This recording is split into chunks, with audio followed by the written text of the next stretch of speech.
Welcome to Gabe's Cave. I'm Brandon. And I'm Marty. And today, we're going to thank our sponsors before we get started. Absolutely.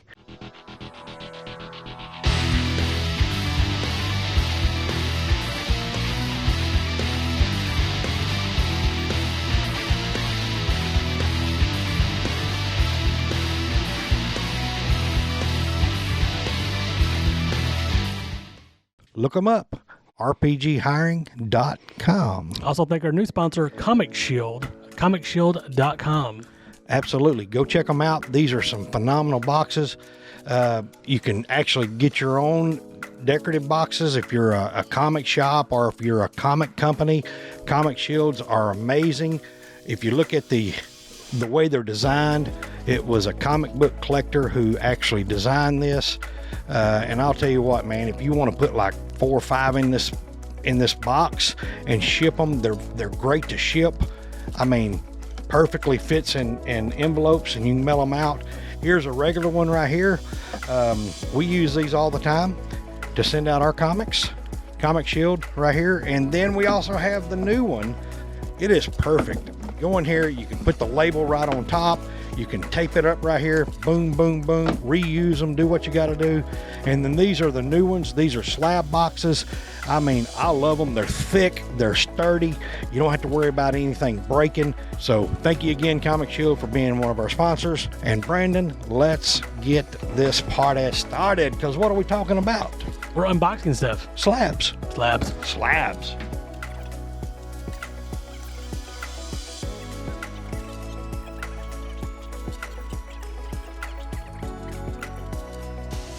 So just to tell y'all a little bit what's going on this week while he's getting this out, we have the Sandlot crew here today. Man, if you're in El Dorado, Arkansas, if you're anywhere close, man, come on by 2101 North College Avenue. We're going to have the Sandlot crew here.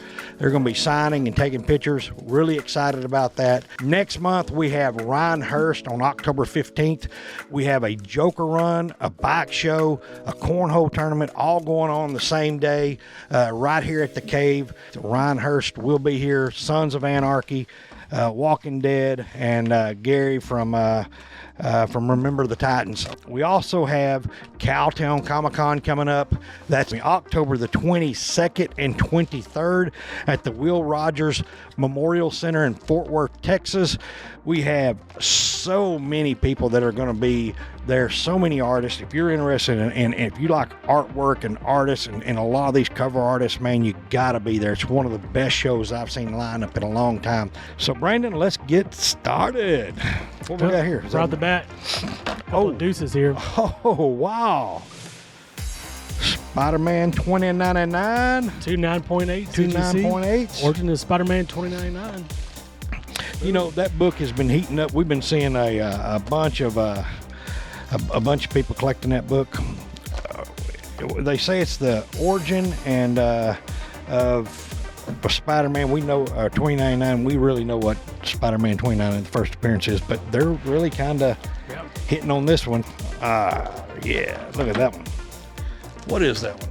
Shogun Warriors number 1, 9.6 newsstand. Do you know this book is really hard to get a 9.8 in? I mean, many times this one's, you know, a little off-centered, but it's a 9.6. Really good book. Newsstand too. Newsstand too. Newsstands. Good, yeah. About Smurfs number 1. You know, who didn't like the Smurfs? I mean, I grew up watching them. I know you didn't. They're kind of annoying. Yeah. Yeah, I was rooting for Gargamel. Was you? Yeah. Really? I was like, get him. 7.5. Not a great grade, but somebody like Smurfs, hey. That's old school cartoon goodness here. It is. It is actually. Spaceman Discovers Christmas. This is a, it's like 58 or something like that? It was like a wife purchase. It is. If y'all know my wife, Misty, she's a big holiday Christmas type person. She collects all the Christmas covers. Anyway, this is a pretty cool cover, 3.0, 1958. Just love the coolness of it. Anyway. Hulk, Rampaging Hulk, number 1, 6.5 newsstand. That's a Doug Monk cover with, I think it was Ken Barr, remember correctly? Yep, I was right, Ken Barr. Good team up on that. Nice little painted cover there. Yeah, definitely these magazine-sized comics are the place to go for me. I like the bigger format. They're usually black and white on the interiors, and but you usually get a little more adult story versus the comics. The comics. Just because of pre-code. Yeah. Got another wife purchase here. Another wife purchase. Yeah, you're right. This is a Predator number 3. I thought, well, I might as well go ahead and try to get a good set of all of them. I think there's, 6 in that first episode, I think, or first series. Anyway, Predator number 3. Nothing special except to my wife. Punisher number 1. Yeah, this is a book that, Bronze Age goodness, man. I love Bronze Age. Been a big Bronze Age collector. Actually, Bronze and Gold Age. I'm not a big Silver Age collector, but I do have some, But Bronze Age, I've been trying to get this book. I've bought several copies. I know I got probably 10 copies somewhere, but never have gotten a 9/8. So finally, I decided to just quit eyeballing it and just buying one. Yeah, classic Klaus Johnson cover. Excellent artist, still working today, still doing some good stuff. Absolutely. About Quivers number 1 in 8.5. That is a Caliber Presents Caliber Press book. They're the same company who came out with The Crow back in the day. I think both of us have a ton of these. I think we bought about 20 each, didn't we? Yeah, something like that. We have about 20 raw copies of these that are like, they're mint shape. Yeah. This and Spawn number 9. Spawn number 9, yeah. The same guy. That's right. And we didn't know. We didn't know it. Yeah, we were buying from the same guy and didn't even know it. We bought like 20 copies of each. But Spider-Man Unlimited number 1. It's the first Shrek, right? Shriek. Anyway, not a big character yet, but I know this book has been going up more and more. Yeah, it's a really cool book. I'm not a Trekkie, but Star Trek number 1, 9.8. That's not bad. This is another book that I find in boxes all the time, and I used to buy them for like, I don't remember, like $2 to $5 a piece, and I would go in thinking that I can get a 9.8. I can get a 9.8. I probably have, like I said, probably 10 copies of this book, and never could really get a 9.8. Anyway, cool. Star Wars number 2, the second part of the adaptation of the New Hope movie Newsstand. Of course, you get the Roy Thomas story with the Howard Chaykin art. Can't go wrong with that. This is the series. Everybody want to know how I started collecting. This was the very first series when I was a kid. I bought the number 1, and then I went to my local comic shop every week or every other week or whatever, and I bought that comic, and I bought that whole line of comics when it first came out, and it was just something that we're trying to do. Darren actually has my comics, and that I had when I was a kid, and we also got him really nice set. But what we're trying to do is we've been going back to comic shops, and I'm trying to get a 9.0 or higher in every one of these, all 107. Someone has achieved a 9.8. They have. I seen it, and it was really is amazing to have a 9.8 every single one of the issues, and what an accomplishment! What an accomplishment! Another wife purchase here, Predator number 2. Yeah, I got that along with the Predator number 3, and just an iconic cover. Everybody knows about this cover here. I think this is a Sam De La Rosa cover, or he did some work on it. No. Ghost Castle number 1. Ghost Castle number 1 in a 3.5. Ernie Chan cover. You don't hear about Ernie Chan much. Ernie Chan to me is one of those top tier artists back in the late 70s and through the 80s. Excellent artist, mainly a painter, mainly what he did, but excellent detailed. You see all the little mushrooms here, what's all going on. Very detailed. All right, here we go. We're going to do it real quick. Try to. This is a bigger box. We have Amazing Spider-Man 345. This is a Mark Bagley and Randy Emberlin art. It's a Dave Michelin story. Anyway, really a cool cover. It is signed by Mark Bagley, 9.2. Not bad. This is Spider-Man 362. This is I believe this one is the same people that wrote it. Just another cool cover. What I did is I tried to buy some pretty reasonable book slabs for our customers to go in our backstock room. We're building a phenomenal backstock room that's going to be backstock with slabs and a lot of slabs. So anyway, it gives somebody an opportunity to buy a really nice book. This is another 362. It's a 9.6. As you can see right there, really nice. Here we go. This is the first appearance of Spider-Man 2099. This is a really hard book to get a good grade in. I mean, we have a couple of 9.8s. We have a couple of 9.6s. I'd bought, like, me and Brandon bought several of these books, but because of this right here, it's hard to get a good... The hologram on the front. hologram on the front. This is Amazing Spider-Man 375. It ties into Lethal Protection #1, which you know is Venom Lethal Protection. But I still had a couple of copies early on from the original, and never really thought that book was going to be good, but it's an iconic cover now. People love it, and I see that book going up more and more and more. And we have another one. I'm sure that book's not easy to get a good grade on either, because Right. it's all metallic. That's correct. Show that I had to. Oh yeah. This one here is The Death of Aunt May. It's Spider-Man 400, a 9.8. I think I have 2 or 3 9.8s in this book here. Just Aunt May, just an iconic cover, iconic character in Spider-Man. Beautiful book. All right, we got an Amazing Spider-Man Annual number 19. This is the first appearance of Austin's. Anyway, you can read it. Alistair Smythe Yeah. and Spider Slayer and Kingpin appearance. Yep. Cool little cover. Don't see a lot of them. Anyway, 8.5 on it. All right, this is the first appearance of Scott Lang. You know who Scott Lang is, right? Nope. Later becomes Ant-Man. Oh, okay. Reason I got that one. Avengers 181. Really cool book. Avengers 195. It is the first appearance of Taskmaster in cameo. Some people say this is the first one. Some people say the other one's the first one, with the iconic green cover. Anyway, if you have both of them, you got it. Yeah, you got both first appearances. This is Avengers 257. It is the first appearance of Nebula.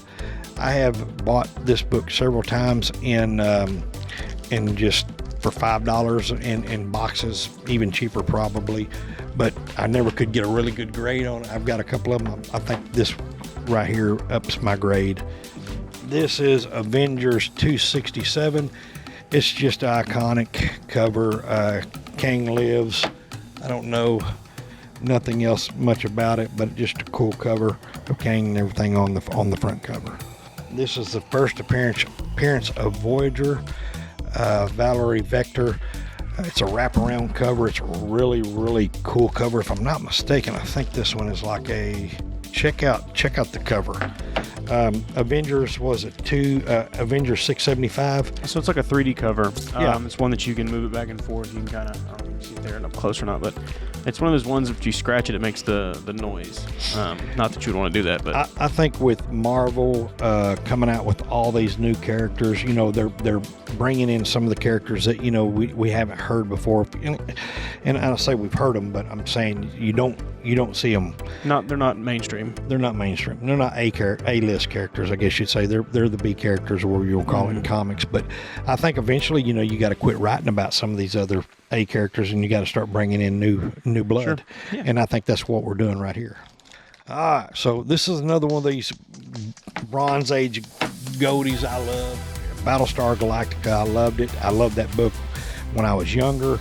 I've had several. I've got several copies of that now, and just to have a 9.8 newsstand, it was just, I wanted to make sure I got it for my collection. All right. Annihilation Conquest number 6. I have no clue when I bought it. It's got But, Star-Lord on the front. but I bought it for some reason. Tell me why I bought Annihilation Conquest number 6 in the comments. Please tell me that, because I don't have a clue. This is Avengers 83, first appearance of the Liberators. Awesome book. I think we're going to see some action on them sooner or later. The Liberators with Black Widow, Medusa, and Enchantress appearance. All right, we got Avengers number 87. This is the origin of Black Panther. This is the reason I bought it. It's a 1.5. I've never had it. Thought I'd just go ahead and buy it.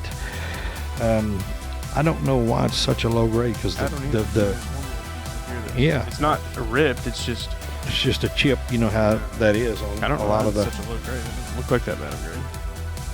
I mean, look, well, you see a lot of chips. I see it. Yeah. But the cover's still attached. Everything is, right? Mm-hmm. I don't know. Stable's still attached. Cover's still attached. It's got some chips. You know the Marvel chips that normally happens in the Silver Age books. They were bad about it. Still worth having it. Still worth having it.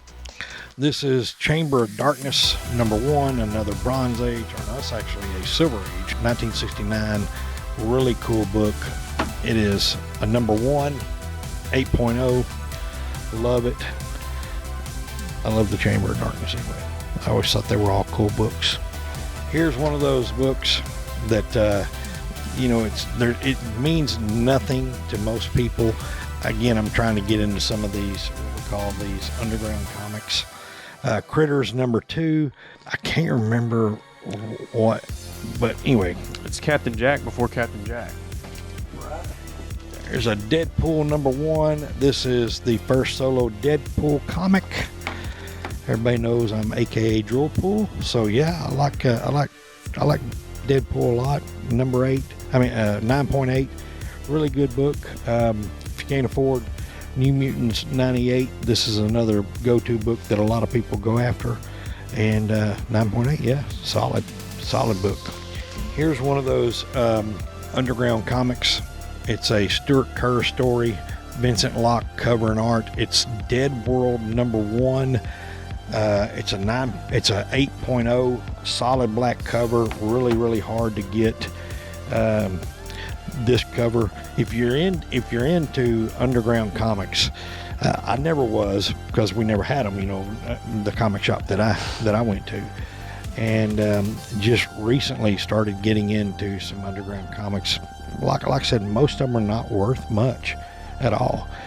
Most of them aren't worth getting graded. Mm-hmm. So if I can find them reasonably graded already, I think it's cool. This is a Dennis the Menace bonus magazine special 153. I bought it because it's a Fawcett Publications. It's a 7.5 white pages. I bought it because the patriotic covers. Patriotic covers. That's what I'm trying to say there. I like patriotic covers. That's one really cool. There's people out there that collect just patriotic covers. And a 7.5 red cover. I thought it was pretty cool. Destroyer Duck. This is a 1982 Bronze Age. Really cool. Special lawsuit benefit edition. Destroyer Duck was pretty cool. This is a Jack Kirby and Neil Adams cover. That's why I really got it. It's the first appearance of Gru, the Wanderer. I don't know. And the origin and first appearance of Destroyer Duck. Gru the Wanderer, man, I'm telling you, that's a really good book to have. But anyway, Jack Kirby cover, and I like it. All right, comes to our last one. This is Doorway to Nightmare number 1, another Bronze Age number 1. That's a DC comic too. That is a DC, yeah. 7.0 white pages, newsstand, really cool cover. I didn't even know about it. I never even heard of the story. Doorway to Nightmare number 1. I love, like I said, the Bronze Age, and it's cool cover, so that's why I bought it. Another number 1. Well, that is our goodness for today. Yeah, our unboxing for today, and I suppose we'll get right into the giveaways for this episode. That is Wayne Tully. We'll run some winners here.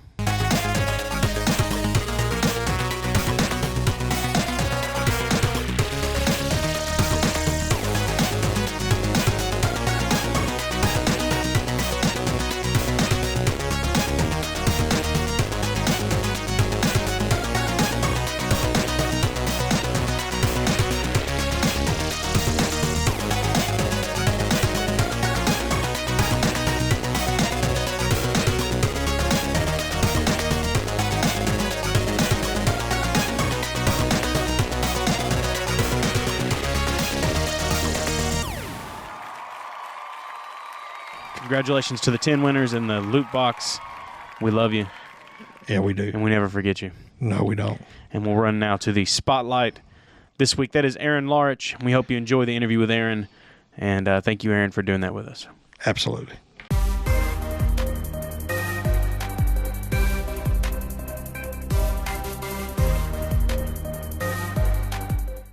All right, welcome to another week of Meet the Artist. This week we have Aaron Laurich. Welcome, Aaron. Thank you for having me. Aaron, this is your first time on our set of cards. We're really happy to have you, and of course, you knocked it out of the park, and just amazing stuff. We always let the artists pick what subjects that they put on the cards. So, what's kind of a breakdown of why you chose what you chose? Being an 80s and 90s kid, I just went with a lot of movies and characters that just, I had a lot of influence in the movies and stuff that I enjoyed as a kid. And I know that a lot of other people kind of feel the same way in the, sci-fi and stuff like that culture. I figured that a lot of people might enjoy those characters along, with me. So that's the reason why I kind of pulled that whole sci-fi kind of a collective with these cards. Yeah, I can definitely tell which area you grew up in because you drew a lot of stuff that I was into. I see Starship Troopers, which is one of my favorite movies of all time. You did Lo Pan, which is also one of my favorite movies of all time from Big Trouble in Little China. But just amazing stuff. You really put a lot of work and detail into these. I guess the next question we want to ask is what kind of tools and what was your process in making these? Basically, I start with the normal pencil sketch, and then I go in and I ink them, and then I use Copic markers and colored pencils on them to finish them out. Yeah, a masterful skill, definitely. And how long did it take for you to complete each card? Would you say? Honestly, it takes usually about 2 to 3 hours per card. Well, I know our viewers will really be into these cards and excited to get them. Do you have any ongoing or upcoming projects you'd like to talk about?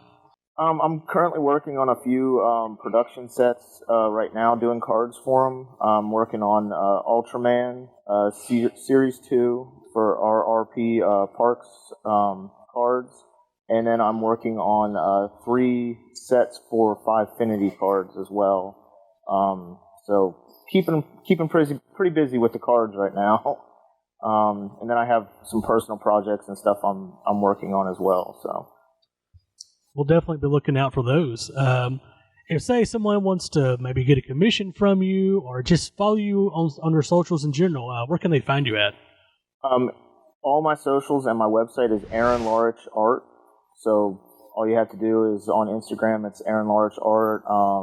Then there's links in the profile that takes you to my website where it has all my commission information and everything like that. All right, Aaron, that sounds great. I really appreciate you coming on and talking with us, and I know our viewers can't wait to get these cards.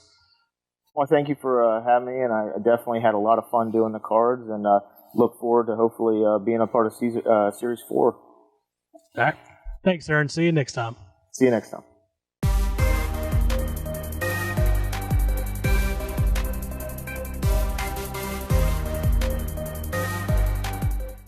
We hope you enjoy the cards by Aaron. If you want to win one of those cards, all you have to do is click the first link in the description down below. That's gabesgave.com/giveaways, something. Just click that first link. It'll take you there. Make sure you fill it out. Make sure you fill it out correctly so we can send those to you if you win. It's free. These are original art cards, and if you've ever seen them, they're phenomenal. I mean, I see these people see them, and a lot of people say, well, what's the catch? What's the catch? We don't capture your information, and it doesn't cost you anything. Nope. That's why we do it. We don't capture it. You have to fill it out every single week to enter. And we're talking about some of the most iconic artists in the card industry. Mm-hmm.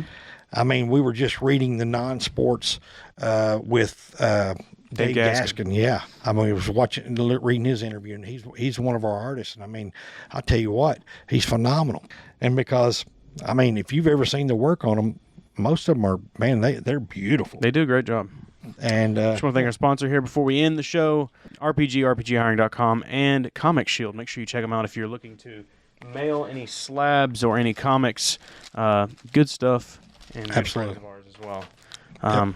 Other than that, we'll see you on the next episode. Thank you. thank you.